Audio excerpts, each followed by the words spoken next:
Good morning, sir.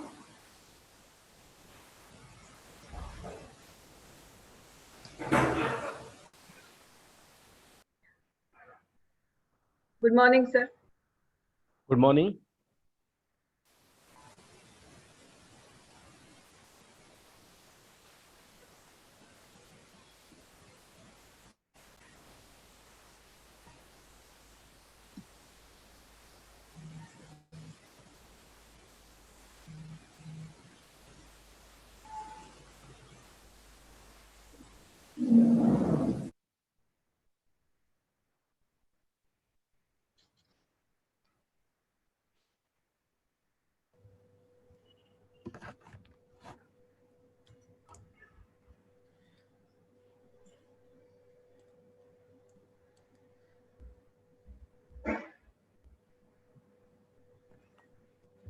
Madam Bishikar, can we start?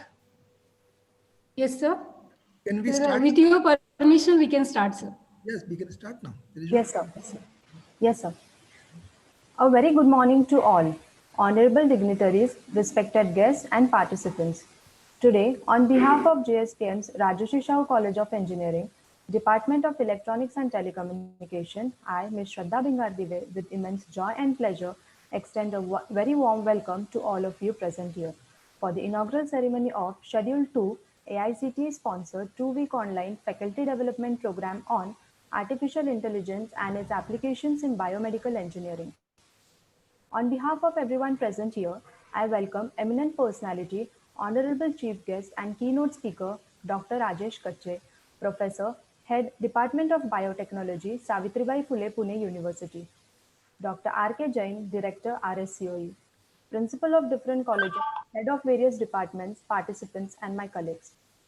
It's a moment of great privilege and honor for me to extend a hearty welcome to all. This year, the world has been thrown into turmoil, but it has also shone a light onto what really matters to people. Let us all be thankful to the Almighty God that we all are healthy and are able to participate in this program. With the blessings of Goddess Saraswati, we will begin the inaugural program of AICTE-sponsored two-week online FDP on artificial intelligence and its application of biomedical engineering.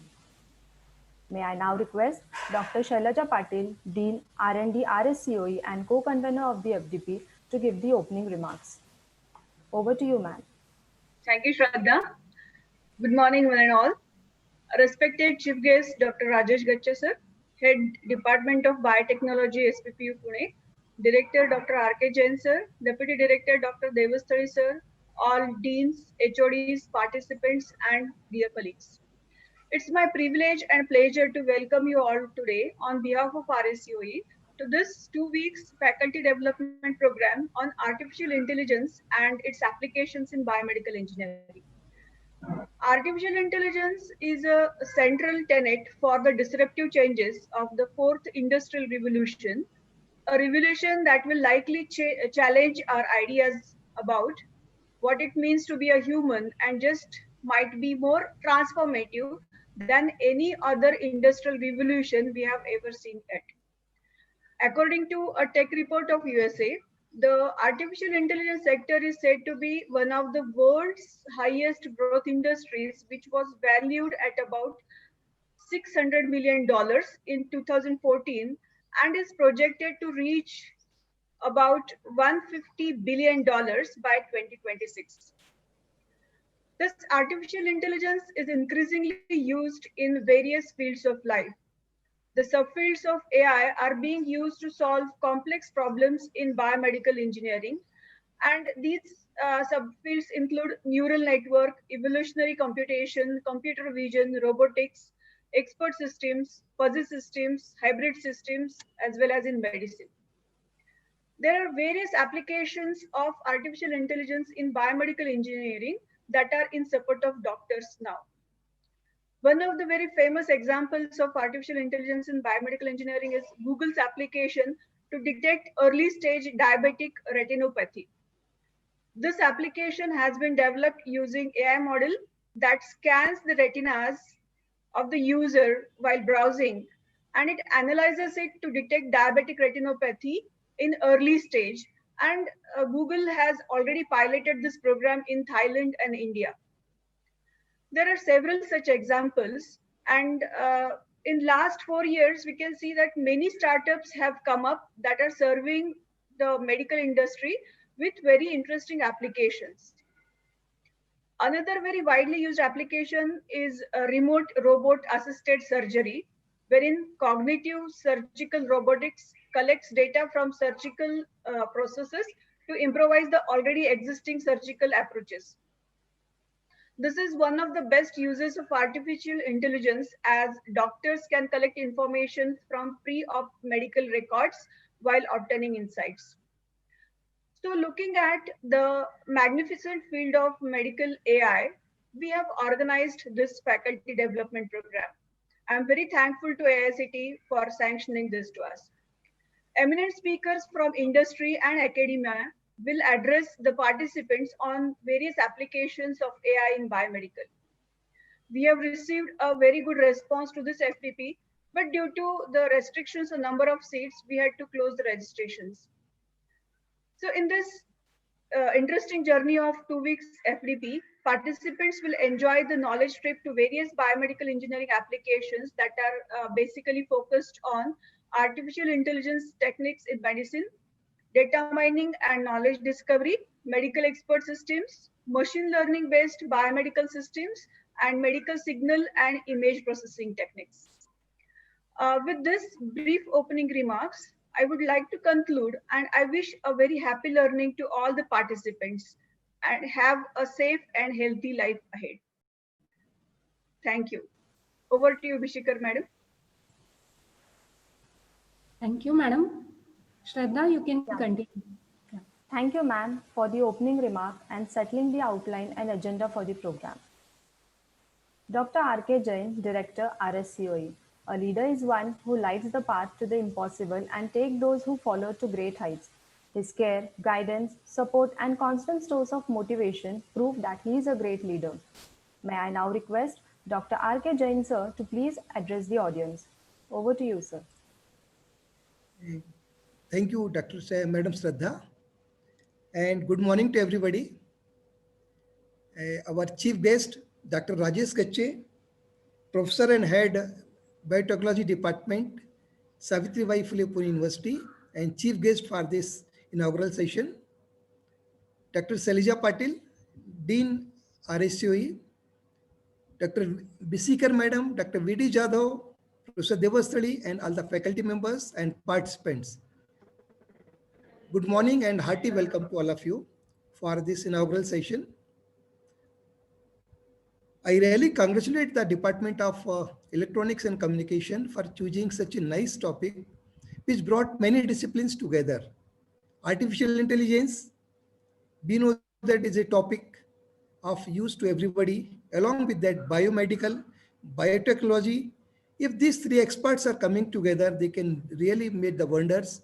And I think Dr. Selija Madam has already explained how joint efforts of biotechnologists, computer scientists, and medical scientists can change the life of humanity. So really, I'm thankful for the team of ENTC department for choosing such a nice topic. And I know this is a continuation of this workshop. Second time, we have already concluded part one of this workshop where 15 days, 12 days we have already spent on the same topic. And being the part of validatory function for that function, I was very happy that participants were very comfortable and they have expressed their satisfaction. So I hope that in the second phase of this learning also, all the participants, those who are present, they are more than number, only allowed number is 60, still we are about close to 100, they are present. I'm really happy that there's a good participation from teachers also. Since Dr. Gacche is coming first time to our college, joining us first time, so I take the opportunity to just give him brief about the institution. Sir, Rajarshi Shahu College of Engineering, Pune, a college which is initiated in 2001 by team of edupreneurs turned faculty turned edupreneurs, and from 2001 journey started. Institution got accreditation from NBA 3 times, got accreditation from the NEC with the very good CGPA. We have been placed in very good position by NRF, ARIA ranking top 25 institution, private institution in the country. After all this, management of the institution has decided to apply for autonomous status, and I'm very proud to tell you that, sir, today RSCU is one of the prime autonomous institution in the state of Maharashtra. And being autonomous institution, our prime task is to design the curriculum. So we have taken help of many industries like TCS, Persistent, KPIT. Also, we have got association with various foreign universities so that the product which is coming from the institution will be really a one who can be globally accepted and have all the competency needed by the industry. We all know that today we are facing the challenge of Industry 4.0. So we have decided we should impart Education 4.0 to our students. To impart this Education 4.0,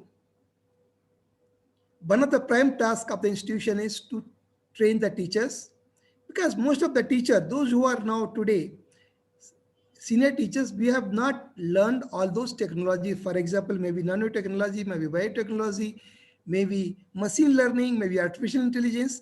These were not the words we learned when we were the students.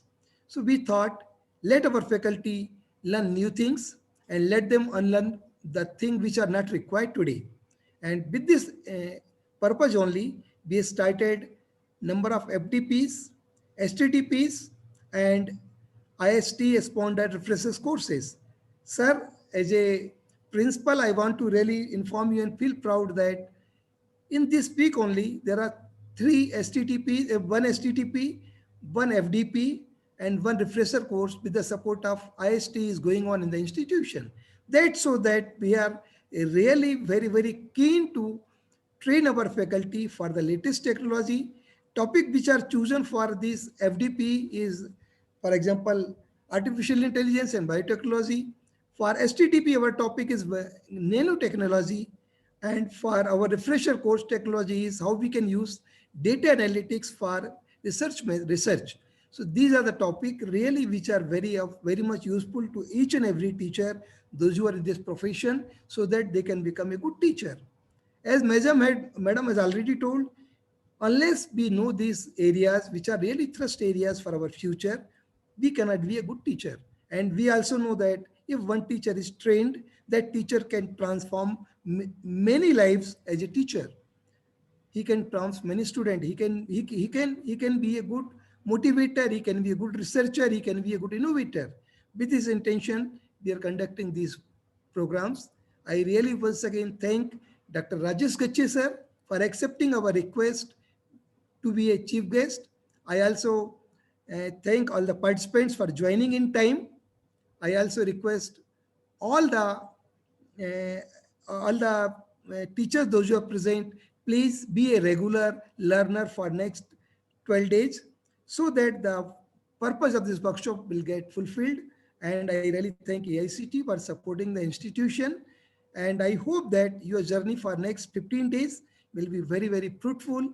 You learn a lot, and this will be a beginning of new knowledge era where you will be working on new projects and good networking among those 60 to 70 participants, those who are going to present for continuously 12 days.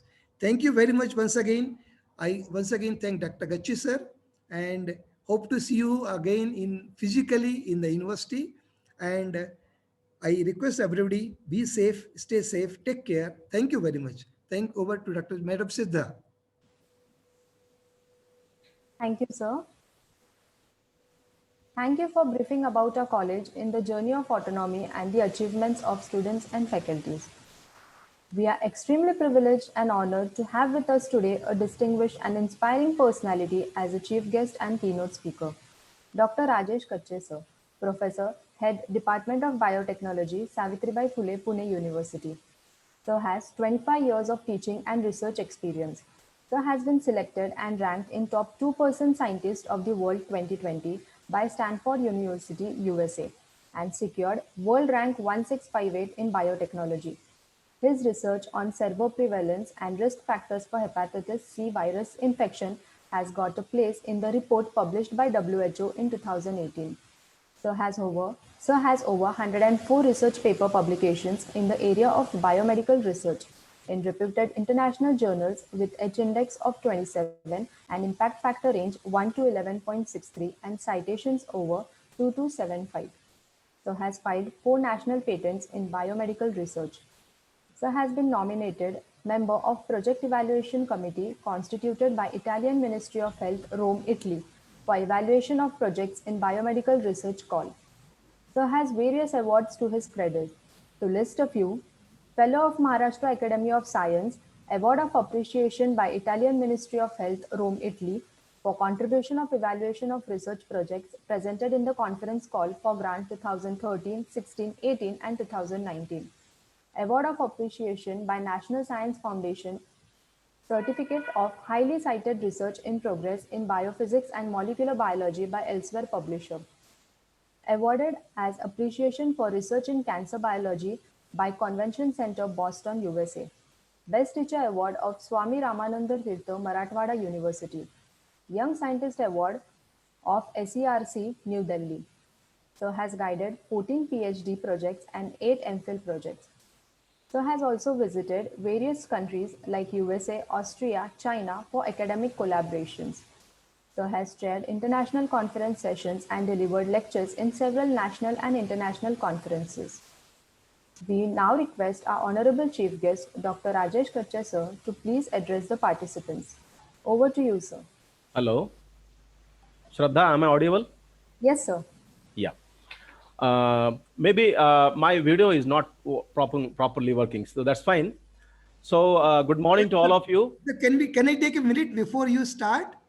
Hello. Dr. Gacche, can I take a minute? Okay, Yes, okay, please, yes, sir. please. Okay. Sir, first I take this opportunity to congratulate you Thank you, for sir. all the achievement which Madam Shraddha has already narrated. Okay. And I request my all the teachers, those who are present here, please, sir is also a teacher, you are also a teacher. Take Dr. Gacche as a role model, be a better teacher like him.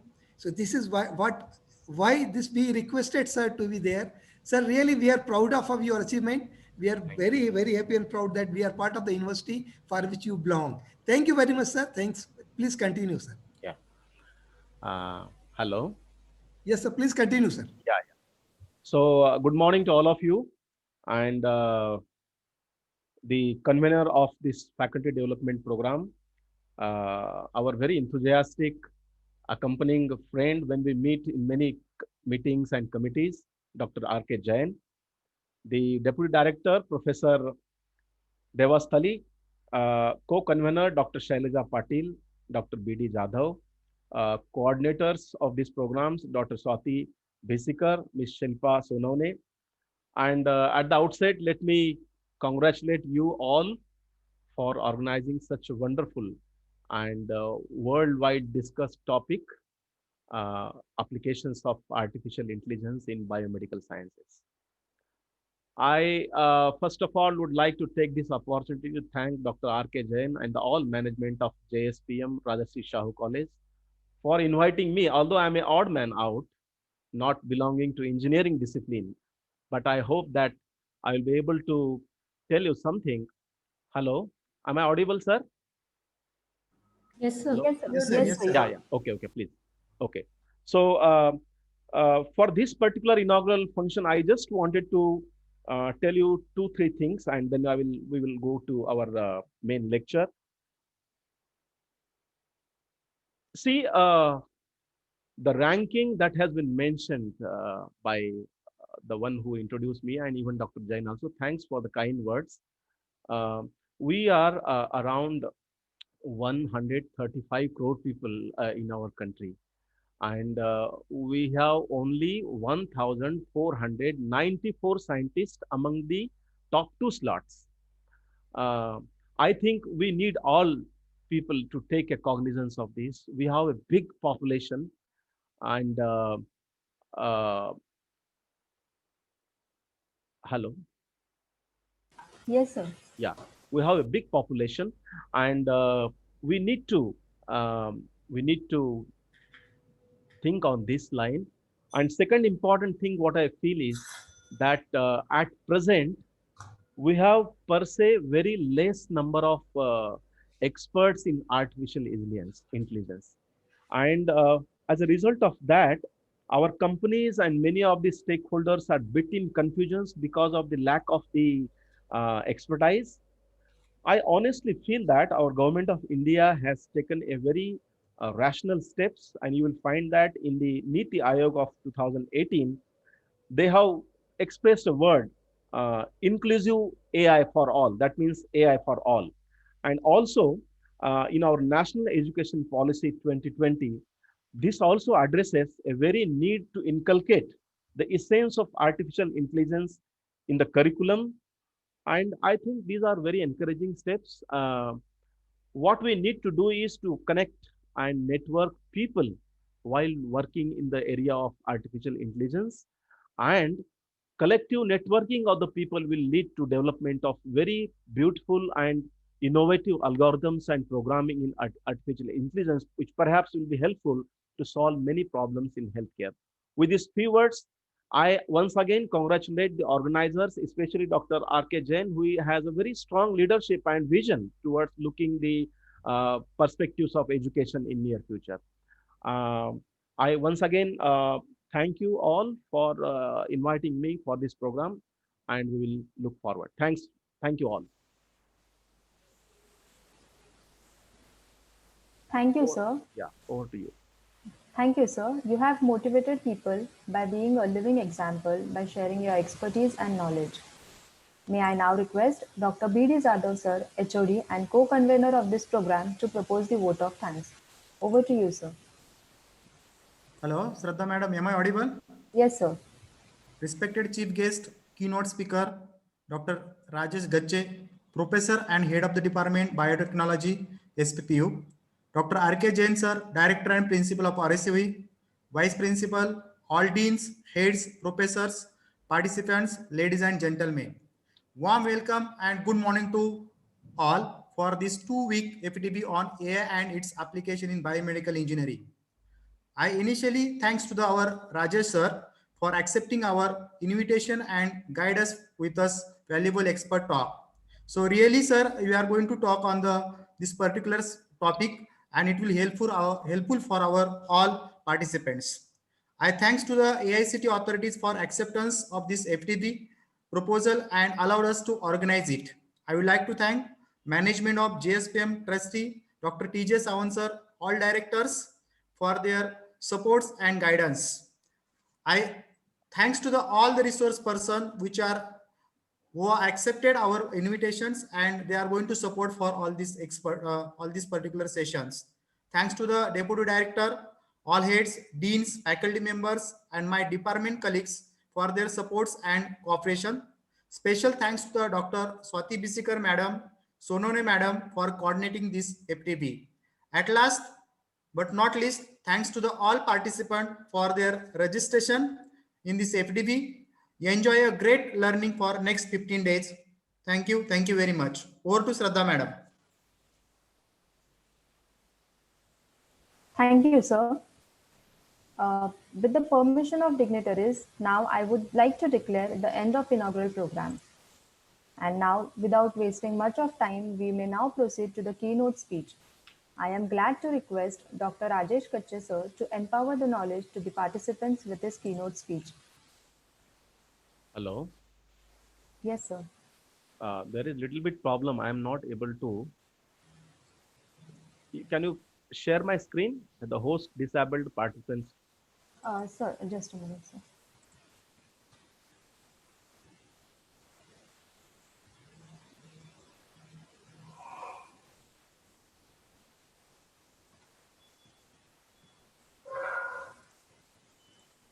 So you may try now. Okay. Just wait. So is it visible now? Yes, sir. Yes, sir. Yeah. Okay. So friends, in another 50-60 minutes, I'm going to talk on what are the opportunities for you engineering guys uh, in the field of artificial intelligence. In the beginning only, let me clear you that I do not belong to a computational background, and it will not be possible for me to answer all those queries if you ask me questions regarding that as to what happens to the designing of these different deep learning and many of this CNN modeling and etc. Programming and all these parts. Perhaps uh, it will not be possible for me. If you just have cursory look at the, so all the participants are having visible screen, please. Yes, sir. Yeah, please. Okay, I will not disturb now anyone. Okay.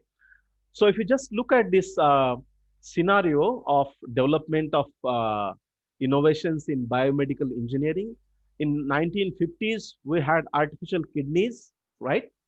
Cardiac pacemakers. We also initiated the antibiotic production technology. In 70s, we actually started something computer assisted tomography. We had balloon catheter, biological plant food engineering. 60s, we had ultrasound, blood analysis processing, and so on and so forth. A great breakthrough has come in 80s. We had this magnetic resonance imaging, laser surgery, and if you come to today's scenario, we have genome sequencing, microarrays, PET scan, image guided surgery, and all of you must know that this CRISPR-Cas. I'm going to talk on this later. CRISPR-Cas genome editing technology. This technology, you may be knowing that this particular CRISPR-Cas9 has got a Nobel Prize in 2019's Nobel Prize has gone to CRISPR-Cas9. This is a tool where you can edit the genome, the gene that you are not interested, you can remove from the entire genetic constitution, and of course at the stage of fertilization stage, and then you can grow those babies without the adverse genes impact. So this is a in general scenario of the kind of things that has happened in biological engineering. As such, I don't think that artificial intelligence is new to us. Okay, but this term was first of all, coined in the Dartmouth College in Hanover in New Hampshire, UK, and it has also, people striked when the IBM's Deep Blue computer defeated this chess champion, Russian Grandmaster Garry Kasparov. People have started stretch their eyebrows and thought that, oh, something different. And nowadays, I think people have developed beautiful robots also. If people have not told that these are the robots, they may fall in love of this kind of such beautiful models of robots with the intervention of artificial intelligence people have developed. So in toto, in movies, in robots, and these all things, artificial intelligence has been already in functional mode. So just to address the question, can a machine think and behave like a humans? That was our question. And in the words of John McCarthy, what we called as the father of artificial intelligence, he says that the science and engineering of making intelligent machines spatially by designing computer programs. So that's the basic funda of this artificial intelligence, that we wanted to design a very impressive, very user-friendly algorithms and the programs that we can intervene through machine learning, deep learning for solving most of the problems in the diagnosis and prognosis of the diseases. I will not go in details of this because you know all people that the artificial intelligence can be employed through machine learning, a subset of AI that includes abstruse statistical techniques that enables machine to improve at task with experience. This also includes the deep learning process, wherein we have this machine learning is one very exciting areas of development of computational approaches to automatically make sense of data. The advantages of deep learning and machine learning especially that it can be retain information, become smarter over time as time evolves, and like humans, machines are not vulnerable for undergoing sleep deprivations, then distractions, information overload, and short-term memory loss. So all these advantages makes this AI system more wonderful and user friendly in near future. Why I'm giving much stress on the machine learning is that this particular branch is going to have disruptive innovations, as Dr. Patil has already told in her briefing, because it has breakthroughs in many areas like data analytics, in computer vision, speech recognition, medical diagnostics, and in gaming as well. So I think machine learning is going to be one of the tool in near future which is going to have disruptive innovations not only in biomedical engineering but in agriculture, in pharma, and many other industries of human welfare. If we just look at ask a question as to why there is a tremendous logarithmic growth in the AI, why people wanted to discuss this across the world, especially in healthcare, there are few more, things that we need to take into consideration. The foremost is that there is increasing individual healthcare expenses. The healthcare expenses are not affordable by a below poverty line people. That's one of the important aspect. Second important thing, that although we have India as a very younger population, but if you just look towards the entire world population, the geriatric population, old population, is coming in a much larger volume. We have a sizable imbalance between health workforce and the patients. As I told you that the increasing global health expenditure is going on and on. We don't have sufficient staff to take care of the, you may have seen that in the pandemic situation that there was sufficient sizable shortage of the nursing and technical staff to take care of the COVID patients. And as on today, you'll surprise that there are 1.2 million people's vacancies of nurses are available in India. At the same time, the AI will help medical practitioners to achieve their task with a minimum intervention of human intervention. And this is going to be a critical factor in meeting needs and taking care of the patients. Just to have a cursory look at the literature accumulated in the recent past, and you will find that if you, I have combined, I took some slides from some literature, and you find that from year 2013 to year 2016, you will find that diagnostic imaging system has got much attention across the world as compared to genetic electrodiagnosis, monitoring, and physiologic. So this particular field is going to make a very interesting changes and interesting appreciations in the coming time. Now let me take you to how the artificial intelligence is going to make a difference in clinics. Friends, always remember, medicines will not cure the disease. You'll surprise why I'm saying like this. Had there been medicines curing the disease and curing the human, we would have made a dead person live. That's not the reality, because it's not the medicine, it's the our body biochemical, physiological, and immunological status that reacts with the medicine. If all of our these biochemical, physiological, and immunostatus are failing to positively react with the medicines is not going to work. So in coming days, what is demanding is that we need to collect the data of biochemical analysis. We need to collect the data of immunosurveillance and immunopathological status of a person. We need to collect the data of the physical images and the diagnostic images of the patients, integrate it together so that you will reach to a conclusion that what kind of best medicines a physician or an oncologist can prescribe. So that's a very important message, that today's need is that just not just prescribing the drugs, is prescribing the drugs with a way of integrating and developing a models of integrative models which will help the physicians and these people to describe correct medicines. So remember that in future this AI is going to be an unavoidable, I will say, unavoidable tool in near future. Like we had a Big Bang theory that we know that there was a Big Bang, and we say that there was a lot of planets. We still do not know whether Big Bang was real or no. But now, in today's world, you will see that there is a Big Bang of information, right? You will find that with the sequencing of human genome, we have a plenty of information flooded across the biological discipline.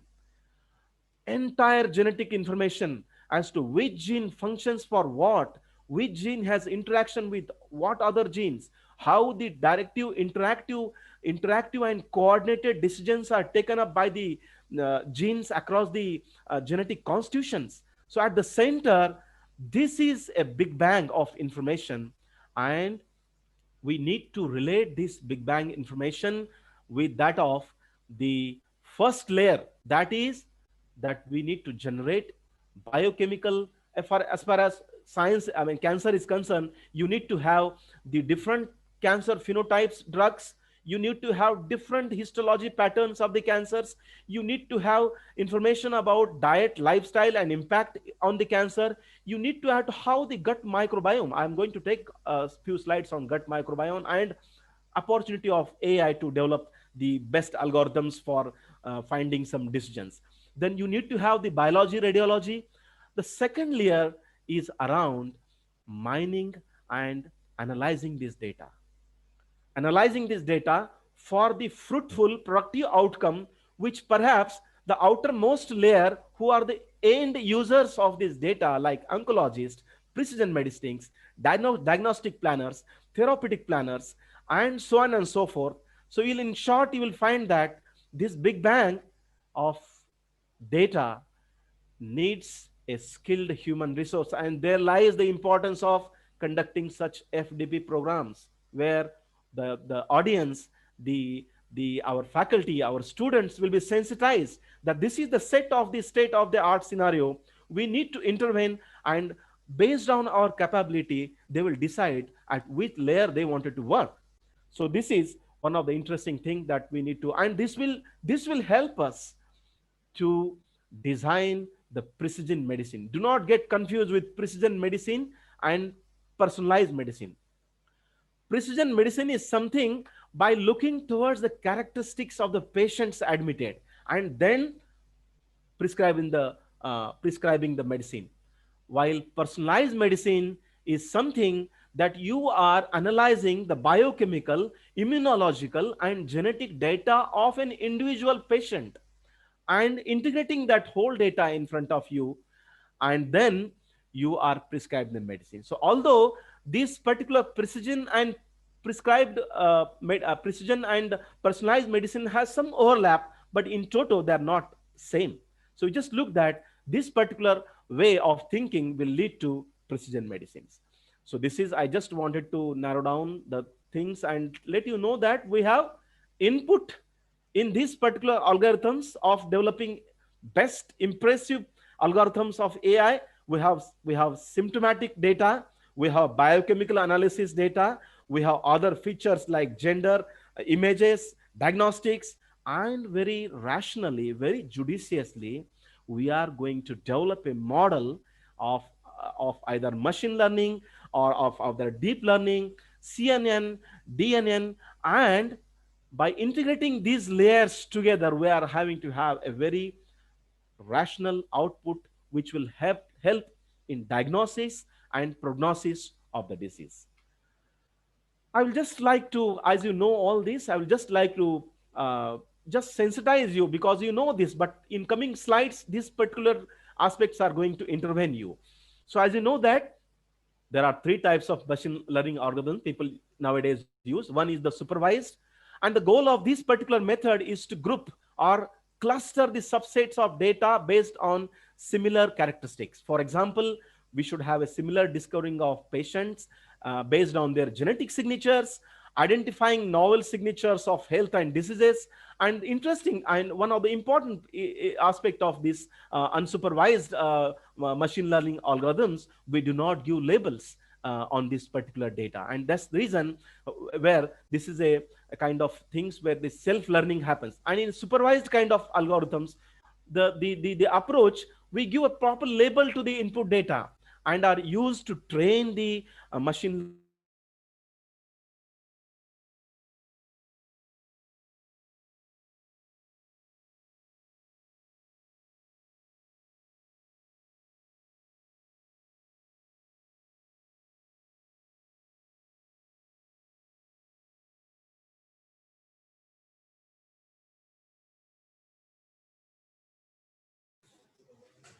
Hello, Shraddha madam.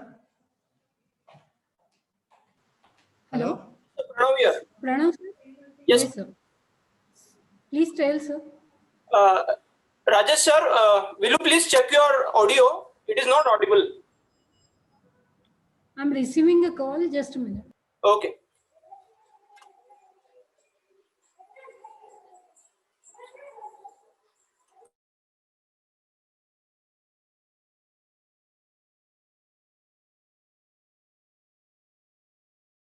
Hello, Pranav, sir? And all participants just wait. Sir's machine has restarted. Okay. So it will take 1 or 2 minutes. Sir will rejoin. Pranav, sir, as soon as sir joins, make the sir host. Yes, ma'am. Yes.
Hello.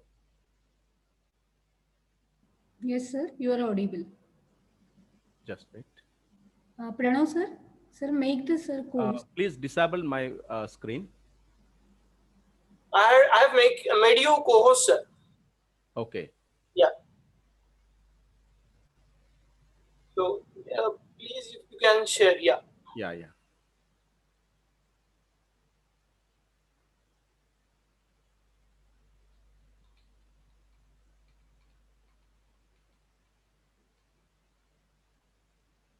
Okay. So I'm extremely sorry for and express my regret. Maybe I was talking more on machine learning and this machine was not happy with me. Okay, anyhow. So we will, these are the, I was telling you that the supervised and unsupervised and reinforced learning where we get the rewards from punishments and the rewards and punishment to form strategy for operation in a specific space problem.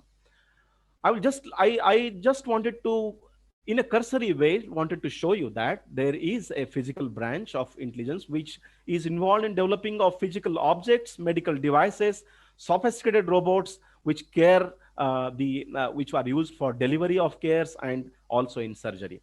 As you know that in India, there are few hospitals, they have taken one step ahead in doing robotic surgery, as the cost is usually in around 3,000 to 6,000 more than the traditional laparoscopic surgery.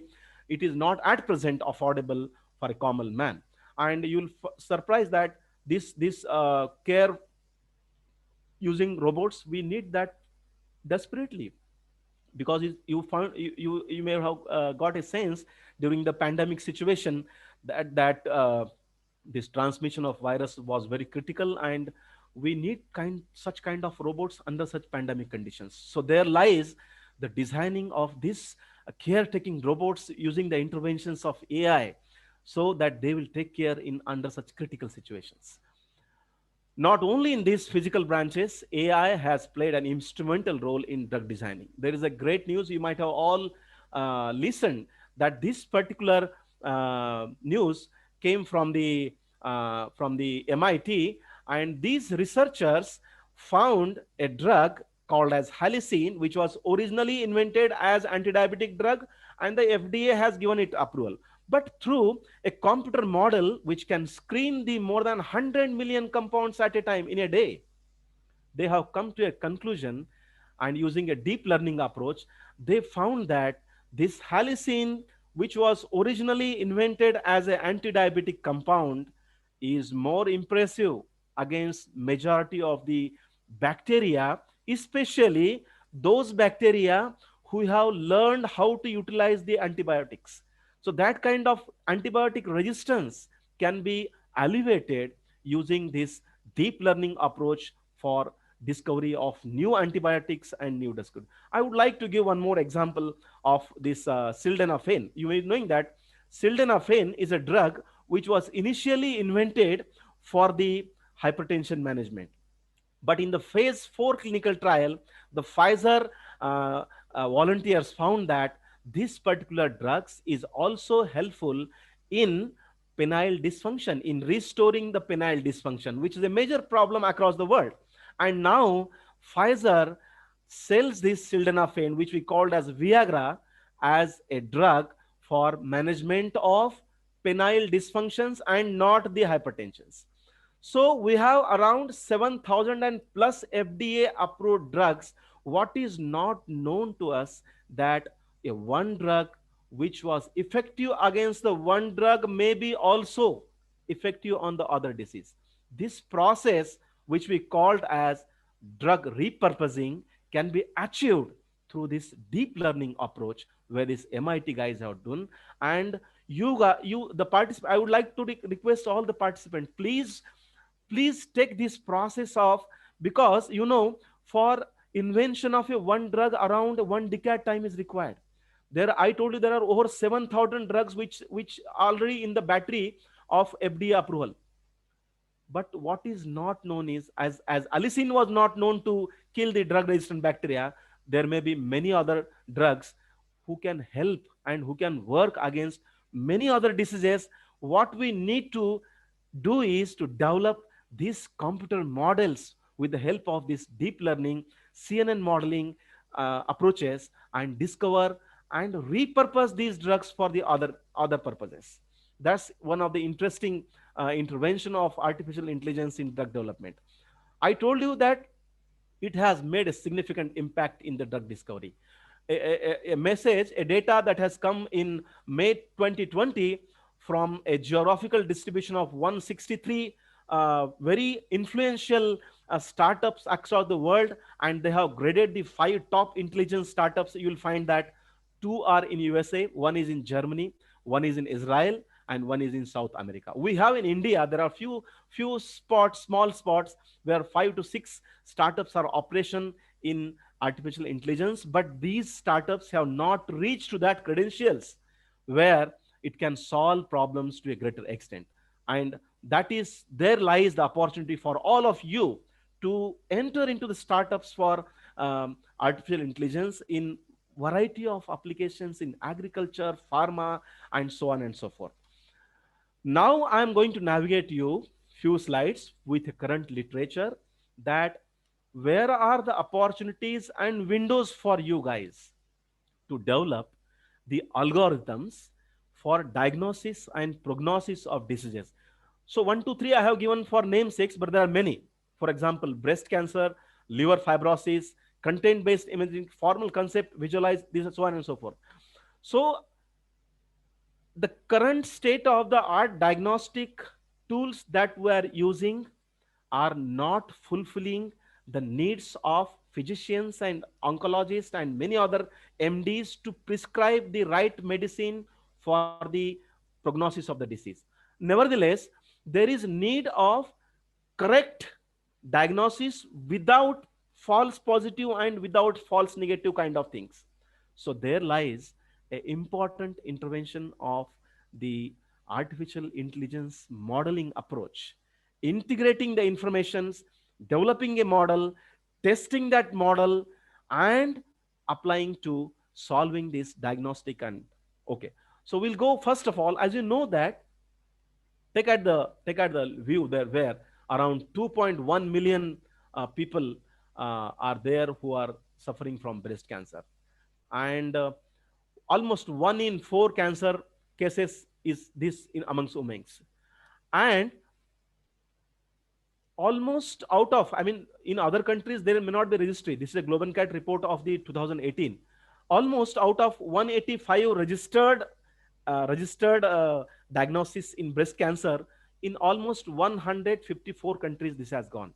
Okay, what is important is, at present also, believe me, we do not have a very precise, effective, and foolproof methods of diagnosing the breast cancer. And this particular problem is more severe in rural area of India. When the cancer goes to a third stage, a women in India, which is already umbrelled and shadowed with lot of socio-cultural backgrounds, comes to the hospital. So as on today, what we need is to design the methods for effective early detection of breast cancer and refer those patients to the treatment.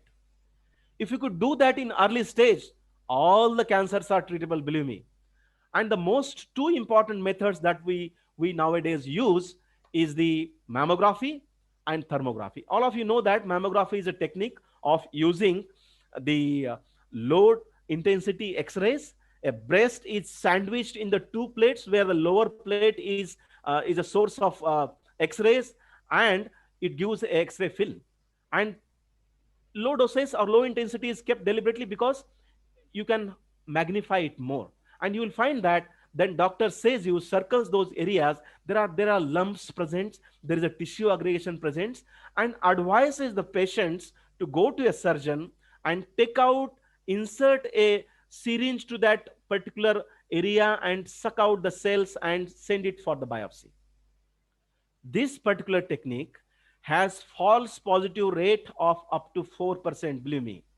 Also, there is a false negative rate approximately 8 to 10%. Now, you just imagine that moment people take a name of cancer, they are half die. The reason is fear factor in their mind. And what we need to do is we need to remove this fear factor by clear diagnosis. Many times patients sandwich into a turmoil and repertoire of their drudgery of this false negative kind of diagnosis, and the entire economy and this new setup of hospital. I need not say you that's, I mean, kind of things where it is not at all helpful for the poor patients to go ahead. Okay. Similar is the case, thermography, as all of you know, that this is a thermography is being performed by using the infrared camera. And the principle of this methodology is that wherever the cancer cells are there, there is release of more heat as compared to the non-cancerous area. And you will find that these red regions, what I am showing here, is the regions where there is accumulation of the cancerous tissue. One problem in this test is that it does not distinguish the causes of the increased heat. And increased heat is not the sole criteria associated with the cancer. Try to understand. But it can also be due to non-cancerous diseases such as mastitis. So both the techniques, as you know now, they are with errors. And look at this particular work which has been published recently in Transmedical Imaging. They are all engineering guys who are doing wonderful work. Okay, what they have done is they have utilized this mammograph images as a raw data for developing the models. And this, what they have done is they have taken the left and right images in two views. One is the craniocaudal views and other is the mediolateral oblique views. And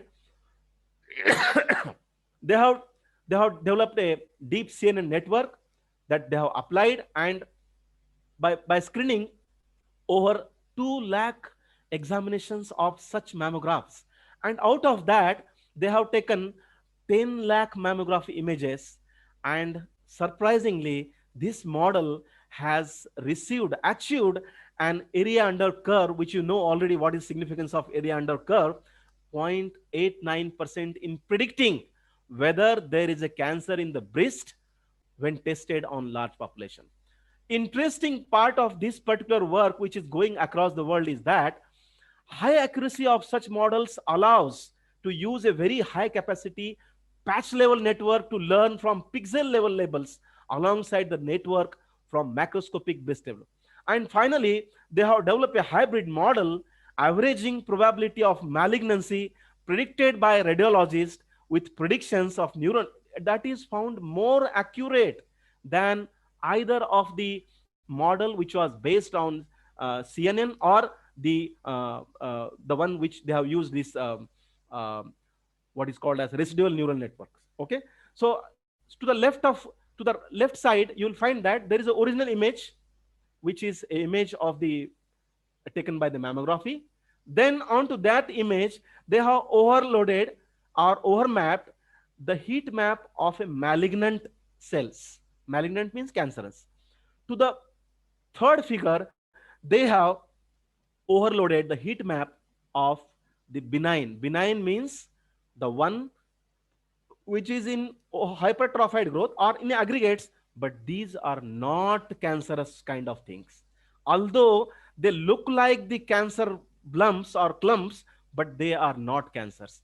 So this particular, you'll see that the kind of setup, that architecture of these models, the baseline is the mammography images. They have developed this residual neural network model, and after the successful catenation and the fully connected layers, they have trained this model and found the outputs in the form of left and right breast. Either the left breast has malignant or not malignant, benign or not benign, and the same is the case with the right and right breast. So you'll see that these are few clear images of the heat maps. Okay, the red one is the pixel showing the distribution of the cancerous tissue, while the green one is showing the distribution of non-malignant, non-cancerous tissue. Okay, And remember that which has been taken in two views, in cranicular and mediolateral oblique. And remember that if you could provide such a beautiful picture of distribution of the cancerous and non-cancerous kind of images to the oncologist, perhaps he will have a better judgment of prescribing the medicines, analyzing at what stage the spread of the cancer is. Always remember, the cancer, I mean, the people do not die of cancer. People die because of the metastasis of cancer. Metastasis is a phenomena where the cancer parent body leaves and sheds the cells to some other distant places. Okay, and many times, if the distribution of the more malignant cells across the breast is more, the doctors advise, the surgeon advise the mastectomy. But unless otherwise they have a clear idea in their mind as to what is the distribution pattern of the malignant and non-malignant cells, they will not able to take a correct decision. Many times, unforeseen, because of the misinterpretation of the mammography, mastectomy is performed, which is not at all a good thing for the women's. Okay, so this is one more. This particular, I was reading the even New York open learning sources. They have got a big public appreciation, and the media hold it. I mean, in the New York, saying that the New York University open sources breast cancer screening model trained over some 2 lakh mammography exams and found successful for oncologists. Not only to that mammography, people have started working on the utilizing the thermal images as a basic raw input and designing the CNN models for the correct diagnosis of breast cancers using thermograms. These thermograms can be interpreted using deep learning models such as CNNs, and CNN, as you know, can automatically classify breast thermograms into categories such as normal and abnormal. Okay, so there is not only in this mammography, but people have sizable. If you just see to the right of this my slides, there are plenty of papers which have been published in 2020 where breast cancer detection using infrared thermal imaging using a deep learning model. Now we will have some aspects as to discuss why there is need of artificial intelligence in developing a computer based AI based computer programs for the correct diagnosis of the small micro things that are analyzed during the blood analysis. You will surprise that in our India, around 53% women, although they physically and symptomatically look very similar and there is as such no problems, but believe me, 53% of the women's and 50% of the pregnant women are anemic in India. As a result of that, we are giving birth to anemic children. And the main reason is ignorance by these, especially in rural areas, ignorance by the women from rural area. They do not go to hospitals, check it, what is the hemoglobin level, so on and so forth. So we need to develop such programs which will perhaps with a very intricate programming which will perform an accurate and consistent cell count automatically. You will say that this automatic kind of things is at present. What is new in this? The new is that this currently operating the automatic cell sorting system has not integrated the other parameters of the blood disorders, and therefore we need to generate blood count reports based on standard routine biochemical analysis, diagnose the blood diseases automatically, efficiently and accurately without any errors, false positive and false negative, detect shapes of the abnormal red blood cells automatically, even if the cell number is very less. For example, in the initial stages of sickle cell anemia, there is very less number of these cells, but if you could design the system of AI based algorithms or AI based models which will uh, which will separate the overlapped cells from red blood cells, I think that can be a better solution, and this can be one of the important. Let's go to one more step ahead, and I will see that why there is need to develop especially a computer program exclusively on the WBCs.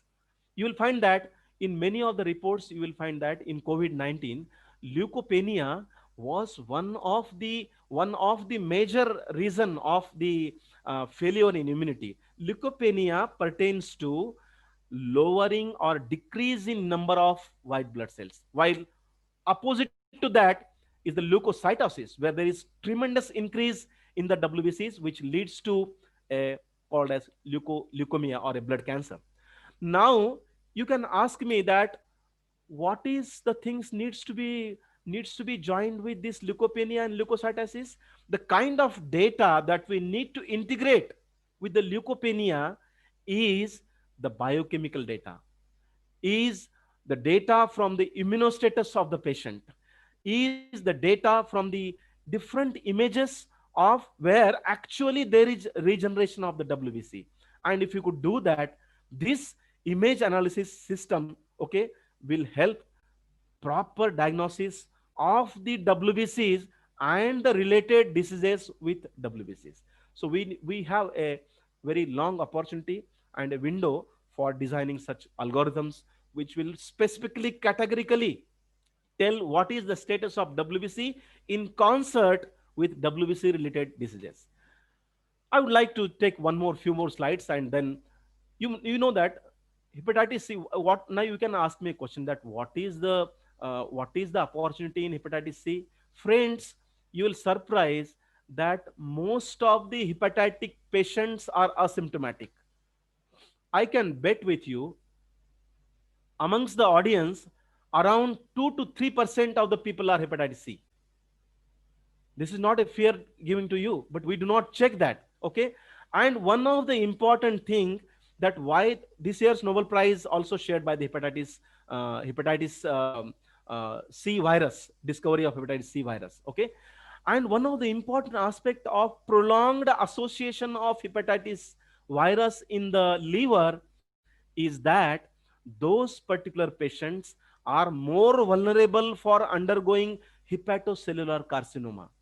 So what is needed is we should have a very clear cut diagnostic profile, diagnostic method of detecting the hepatitis C at early stages and then referring the patient for. If you could see, I just found that this can be a possible framework for development of an algorithm for diagnosis of hepatitis C. You take a blood, test with antibody. If it is positive, negative, if it is positive, even if it is negative, you can be under high risk. Those high risk parameters of other physiological, biochemical, and other parameters needs to be annotated there.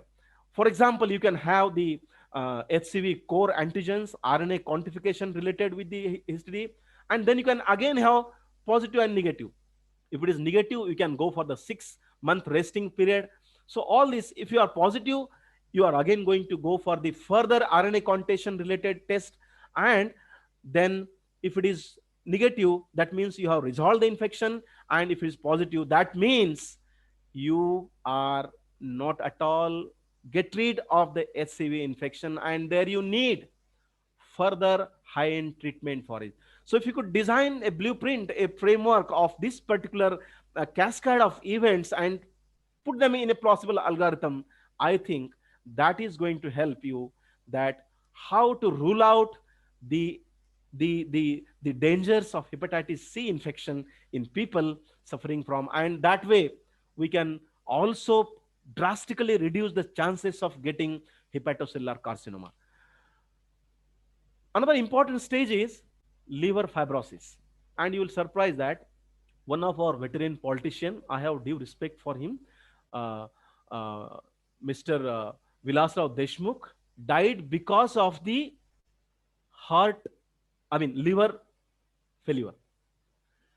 And the main important aspect in liver fibrosis, which usually there are multiple reasons, even the prolonged association of, I told you, hepatitis C also leads to liver fibrosis.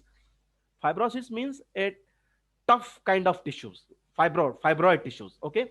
And there are various stages.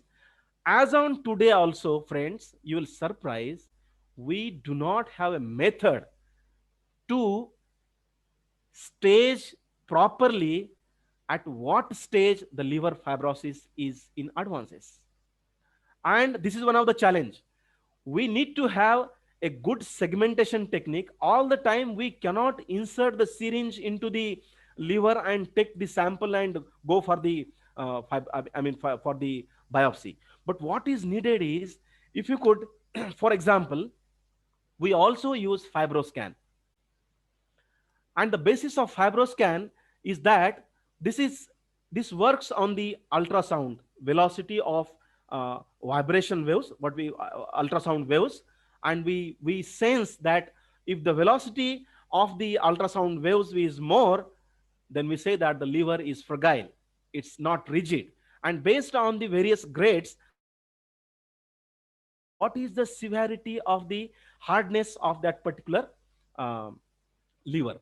Now, if we use this particular data of fibroscan and couple it in combination with the blood test, perhaps that would be a very impressive method of doing the correct diagnosis of liver fibrosis. And people have started working. I just found a paper in 2020 that deep learning enables automated scoring of liver fibrosis stages. Okay, so this is one of the important area that you can have it. Now in few 5 minutes time, I would like to take you to one more important aspect, that how a simple ECG input can make you to understand lot of things about the cardiovascular health.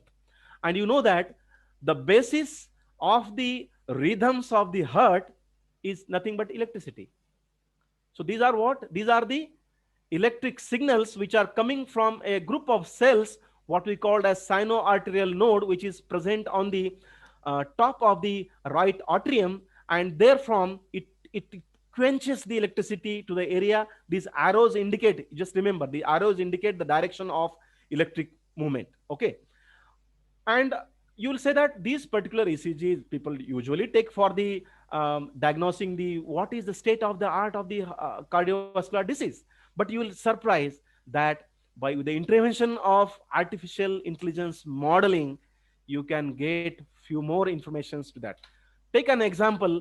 See, these guys are published in Nature Medicine, all from engineering background. Okay, so you also make a hope that you can also present in and publish in Nature Medicine papers where the impact is or more than 40 45. Okay, that's a different issue. But look at how these people have used ECG, a common input, and identified different classes of the cardio related problems. One, this arrhythmia is a word which relates with the abnormal rhythming of the heartbeats. Okay, abnormal, it can be related to any of the classes of the cardiovascular problems. Okay, so what these guys have done is they have taken the ECG data, okay, from around 91,232 single leaded patients, and out from patients, ECG from this much single lead ECGs from 53,549 patients, okay, who have undergone the ECG. And then they have validated against an independent test data set annotated by a consensus committee of board certified practicing cardiologists. And the deep neural network achieved, surprisingly, an average area under the receiver operating characteristic curve of 0.97.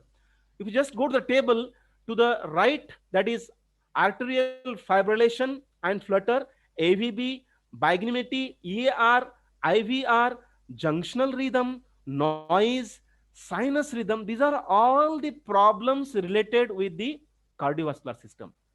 Okay, that means abnormal rhythming of the heartbeats. And look at the score that has been calculated by the cardiologist and the DNN algorithms. It is more than the cardiologist manual sensitivity. Surprisingly, these findings demonstrated that the deep learning approach can classify a broad range of distinct arrhythmia. Arrhythmia, I told you, it's an abnormal rhythming of the heart tissues, heartbeats, from a single lead ECG with high diagnostic performance, similar or even more precise than that of the cardiologist. Another paper from the Nature Medicine, again these guys have used the ECG, one by ECG and the ECG which have been obtained by the another technique called as the transthoracic ECG. This is also one of the technique which people use for the making ECG. In this technique, there is no as such the nodes, I mean the probes are not attached all over the body, but only to outside the body in one or two places. Okay, so what they have done is they have taken these pairs of what? Pairs of ECG and the transthoracic ECG. Okay, and they have identified by clubbing these two data, they have identified the asymptomatic left ventricular dysfunction. You know that this ALVD is present in around 3 to 6% of the general population. At present, there is no any non-invasive screening method that is available in the in the doctor's lab. Okay, and when they tested this independent model, the network model yielded values for the area under the curve, sensitivity, specificity, and accuracy in a range of 0.93, 8.6, and 8.7% respectively. In patients without dysfunction, those with a positive air screen were at 4 times the risk. Okay, that is important, of developing future ventricular dysfunction. Remember, this particular method of AI has not only diagnosed but has also forecasted what could be the future fate of these patients. Okay, and this is you can sometimes download these papers, but this is a framework of the model that they have used. And finally, with the input of 6,25,326 ECG TTE data, ECG TTE means transthoracic electrogram. So this data has been narrowed down, refined, developed into model, and finally these 52, as I told you, 52,870 pairs used for the testing the network area. Okay, now I think last but one, and I will see, we have plenty of vessels in our body, and these vessels are, if performing the abnormal functions, they attain the different phenotypes. Okay, and all of you know that vessels, if they are not performing their functions properly, there can be multiple disorders.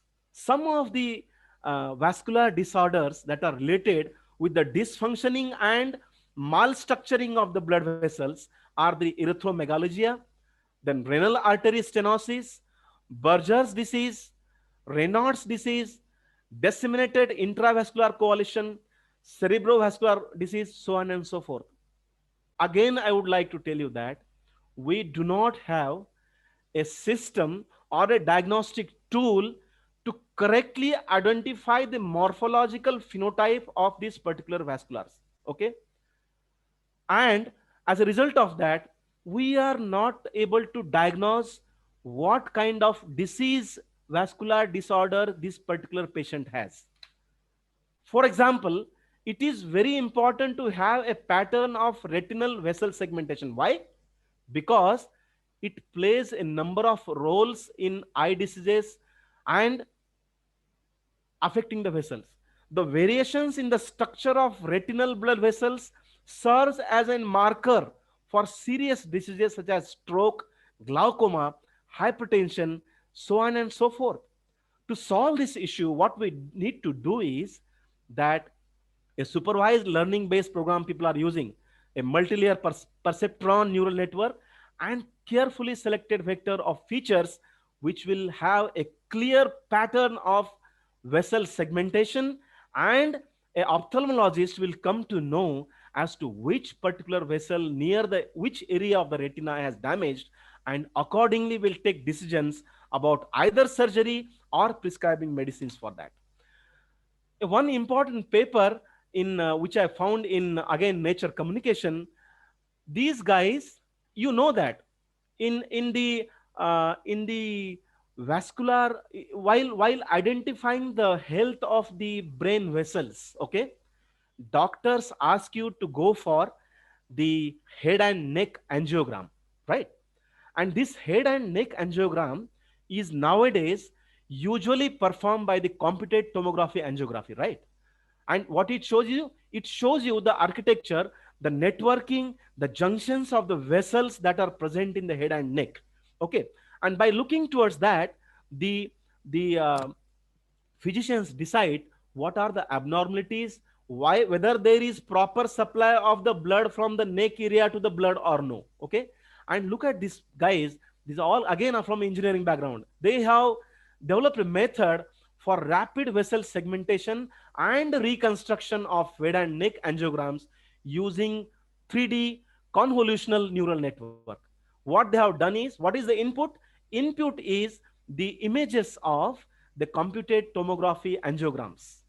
And by using this artificial intelligence reconstruction system, they have optimized the physiological anatomical based 3D CNN model that automatically achieves the reconstruction of these vessels.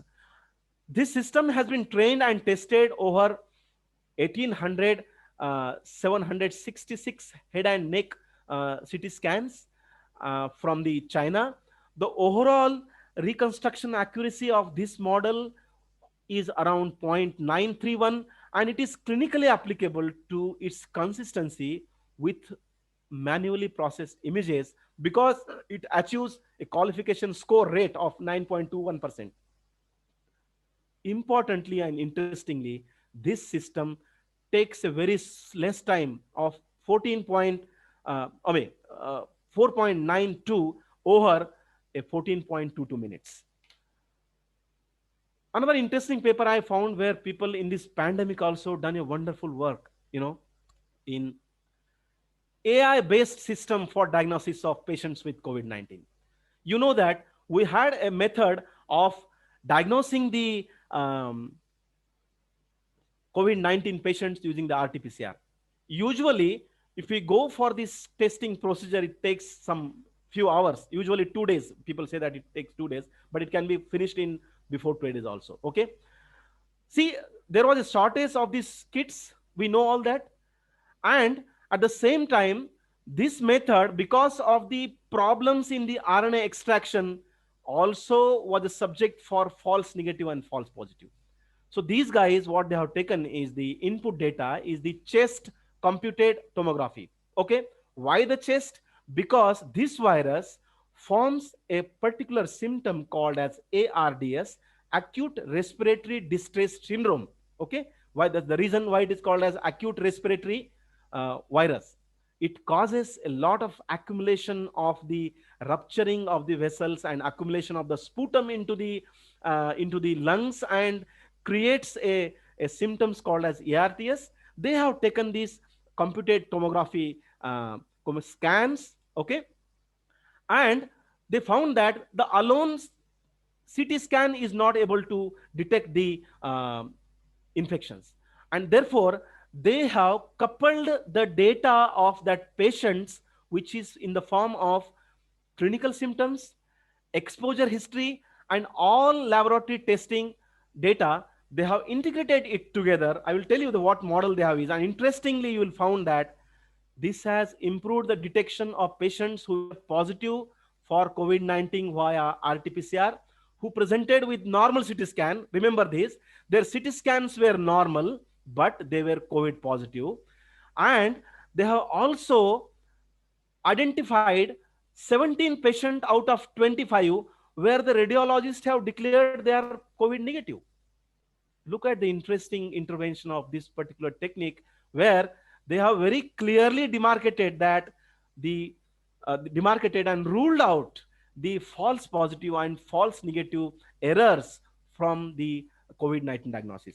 This is just a outline of the model that they have used. I told you that they have used the CT scan data and the non-imaging data from the like the pharmacodynamic data, like what is the BP, hypertension, sugars, so on and so forth.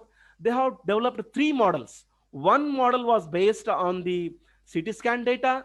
The another model was developed based on the non-imaging data, like coming from the clinics, coming from the symptoms, coming from the biochemistry. And the third model they have developed by integrating these two models. And they found that, interestingly, the MLA, what we call as multi-layer perceptron, is a class of, you know all that, is a feed-forward artificial neural network, and the P3 gives the best results. This is the outcome of the figures. You will find that the black and white figures are the figures which are obtained by the CT scan, and the right hand figures which are having little bit of shades of reddish shades, these are the figures where this shows heat map of pixels that the CNN model classified having a COVID infection. And the red indicates more the greater the area of the redness, the chances of pure infected patients of COVID are more. And if you could present these slides to the physicians, probably he will have direct implications of giving the proof of concept treatment. I will give this one more slide and stop. I think we have time. May I have another 5 minutes time? Hello? Yes, sir. You have, May I have another 5 minutes time, or should I complete in 5 minutes? Sir? May I have some 5 minutes time more? Yes, sir. Okay, okay. So you'll surprise that what is this gut microbiome and what relevance it has with the medicines and the artificial intelligence across the world. In the biochemical research fraternity, people wanted to see that what is the interaction of the microorganisms with that of the body tissues. In a larger scale, NIH, National Institute of Health, USA, has launched a big program of human microbiome. Microbiome word is used for different kinds of microbial strains that are associated with some tissues or organs in the body. You can ask me a reverse question. Do you mean that the liver has different set of microbes? Yes. Do you mean that the stomach has different set of microbes? Yes. Do you mean that the prostate has different set of microbes associated? Yes. And if that is the case, do there any role of these microbes in helping or adversing the functions of these organs? That's the main aspect of unraveling the data of microbiome. People have also started the microbiome of breast cancer. That means what are the microbes associated with breast cancer and what kind of roles they play, whether they play a role, whether they help in progressive multiplication of the cancer cells, or whether they help in inhibiting the progression of the cancers. That is, if that is the case, once we come to know that the particular microbe is releasing some substances across the particular tissue which is inhibiting the cancer growth, perhaps we can formulate the formulations of that microbes. Like we have lactobacillus tablets, we can also manufacture the tablets of those bacteria which categorically inhibiting the disease progression. That's the very essence. I will let you know what is role of artificial intelligence in this, and you will come to that how intelligent and brilliant system. Usually people apply the machine learning and is able to analyze different large scale data of this. I will tell you what data is a input data for the designing of algorithms. Okay, and we'll come to one more example. You will find that in our gut means the area starting from the thoracic and ending to the anus. Here you will find that our 95% of the serotonin hormone, okay, serotonin hormone is a neurotransmitter, plays a very important role in human behavior. And this particular serotonin is 95% is produced in the gut area, not in only 5% in the brain. Okay, and surprisingly, some of the bacteria also produce serotonin. Majority of the cases of the people who have committed suicides, it was found that the levels of serotonin in the brain is very, very less. And If you wanted to relate this particular story with a particular microorganism or a bacteria, whether that bacteria is inhibiting the production of the serotonin, or whether that bacteria is metabolizing the serotonin, or whether that bacteria is helping to transport the serotonin from the gut to the brain, there lies we should define a strategy as to what happens if we apply the microbial strain for the patients who are under depression. Okay, but the intricate data that is likely to generate out of this is very interesting. This is a particular representation of the machine learning workflow that you can use for the microbiome study. You can generate, as I told you, the microbial data, okay, in terms of microbiome signatures, means which type of organisms are present in the gut microbe. This particular setting is for the cancer. Okay, then apply the omics approaches as to whether in that particular microbiome, what are the genes which are related with the progression of cancer, what is their level of expression, which are the genes which are suppressing the tumors, what is the level of their expression, what is the lifestyle of that patient, what are the environmental factors affecting the gut microbiome. Okay, generates the data, use this particular data as an input data. Okay, develop a training and testing data sets, develop a model, and learn that model with a machine learning model, and you can come to a prediction response as to what happens if you give a particular drug, for example the immunocheckpoint inhibitors, whether that particular, this is just example, you can check it for multiple drugs, then you'll come to know what happens to the cancer. That means we started the story with the data from the microbes, and we have reached to a conclusion what, whether this particular patient has any probability of progressing or adversing the cancers. Okay, this is something interesting. I will not go in details of this. Similar settings can be applied by developing the machine learning algorithms, deep learning algorithms. Okay, a data from the three corners: one from genetic information of the patients, one from the physical specific patient specific information, what variables, non-invasive imaging, brain computer interface, and you can integrate this particular data for the development of AI based computer decision making system, which will be precisely effective in giving a precision medicine in neurodevelopmental disorders.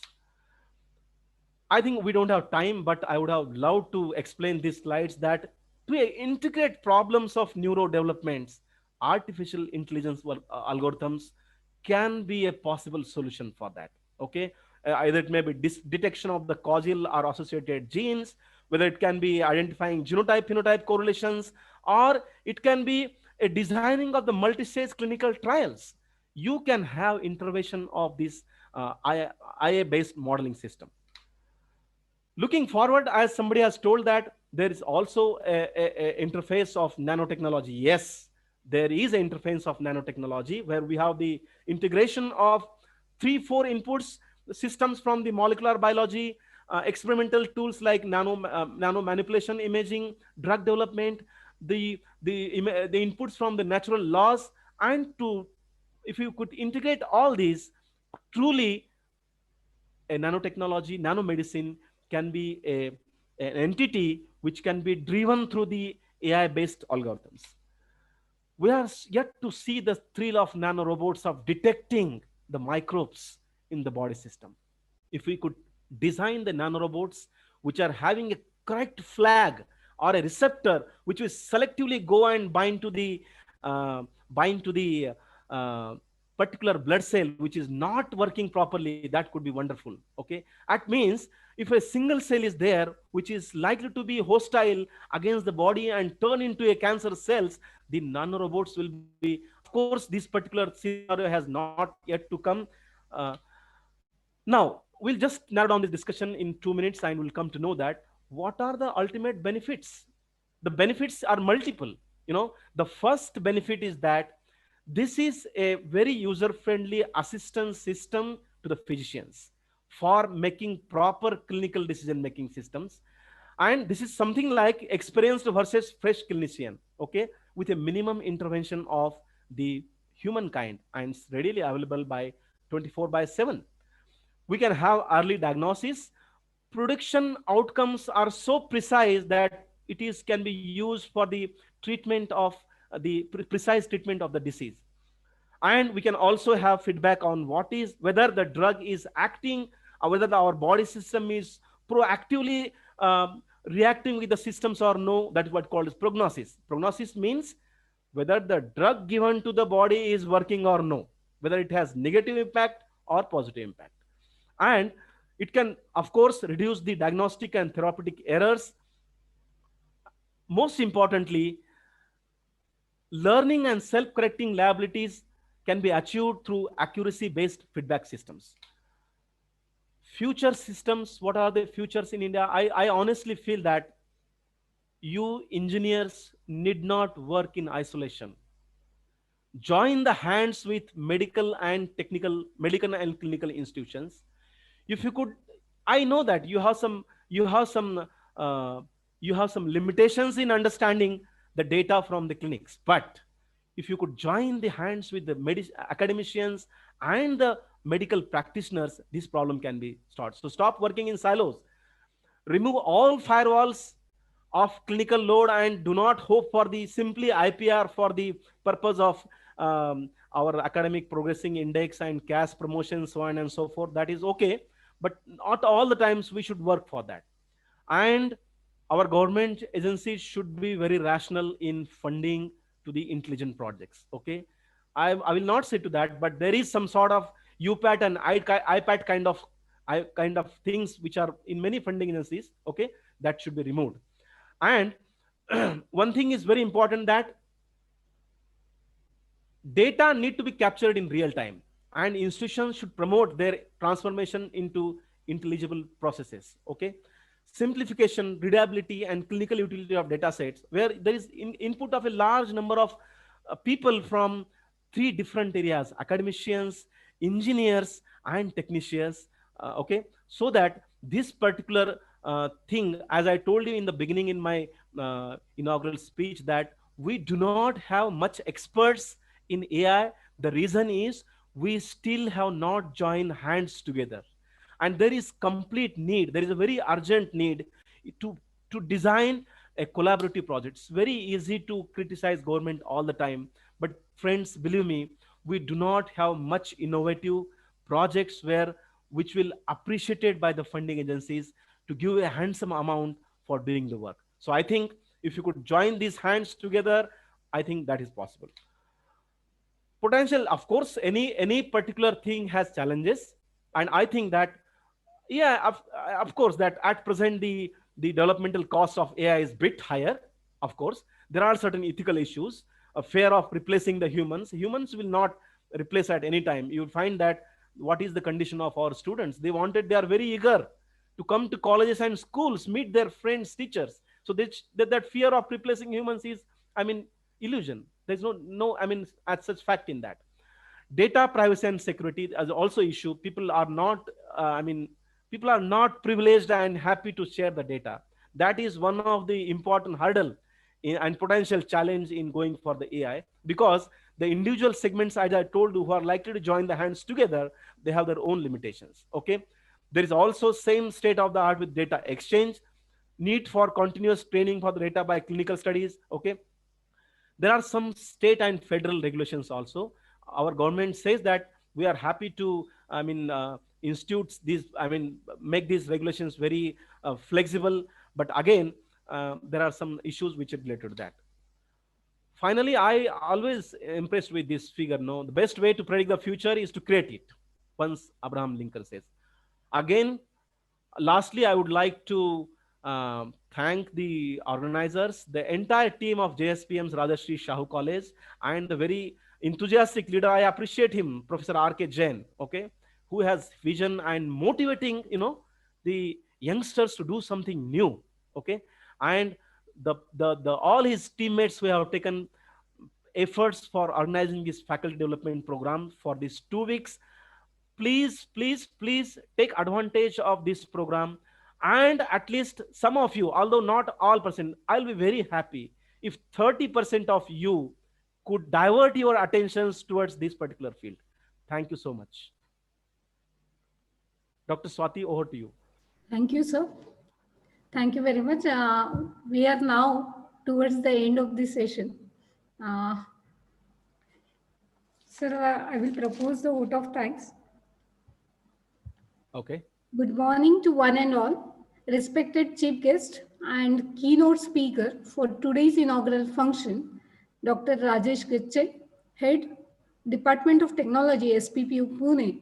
On behalf of JSPM's Rajarshi Shahu College of Engineering and Department of Electronics and Telecommunication Engineering, I, Dr. Swati Bhisikar, take this privilege to propose vote of thanks for today's keynote speaker, Dr. Rajesh Gacche, for sparing valuable time and from his busy schedule to grace the occasion.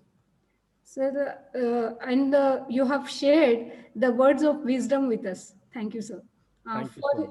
very thought-provoking and interesting address, which has shown various areas in which the research can be carried out. Sir, as you said, there should be hands together. The participants, at least 30% participants should participate and lead to the future research requirements. Sir, I am sure that the participant will take advantage of your speech. Sir, you have also thrown light on research work and future scope in artificial intelligence, biomedical engineering. Thank you very much for exploring various research areas in this field. Thank you once again for sharing your knowledge. I'm sure that the participants will be greatly benefited by your talk, sir. Thank you very much, sir. Thank you so much. Over to Shraddha, madam. Hello. Shraddha, ma'am. Yes, ma'am. Yes, ma'am. We may declare the conclusion of the session 1 for the day, and participants are requested to join back to the next session, that is session 2 at 2 o'clock. We request you to join 15 minutes before the time. Thank you all. So should I sign out, ma'am? Yes, sir. Thank Thank you. you, sir. Thank you, sir. Thank you.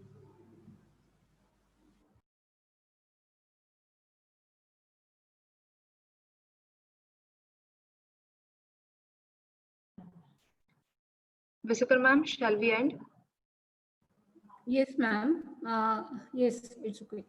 Okay. Thank you. Thank you all.